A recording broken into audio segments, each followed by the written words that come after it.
1 Corinthians 7:5, the do not deprive verse, which means that we can never say no to unwanted sexual touch. Hi, I'm Angela. I'm the Christian sexpert, and I'm real tired of Christians abusing this verse. This verse is not saying that one partner gets to force themselves on their spouse in the name of godly submission. This verse is not to be used to the exclusion of all the verses that talk about loving your spouse like Christ and using the fruits of the Spirit, like self-control. This verse is saying if there's a problem in the marriage where one person is not interested in sexual activity, you should probably figure out why they're not interested.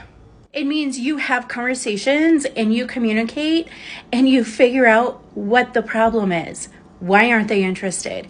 Is there coercion happening in the marriage? Is one spouse using the Bible like a wedge to force their partner's leg open so they can use their partner's body as a receptor for their orgasm? Is there mutual pleasure happening in the marriage? Are both partners getting off, or is only one? Is this a one-sided verse that says that it needs to make sure that only one of you is getting off?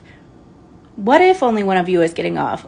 Then you would be denying your spouse the pleasure that is being talked about in this verse. And then we have the men who say things like, well, that verse means you have to want it. What does that even mean? It means they don't want to feel like they just essayed their wife, except they did. What it comes down to is if you are truly loving your spouse as Christ loved the church, you are never going to want to have sex with them when they don't want to. So you need to figure out what's going on and why they don't want to. Let's do better.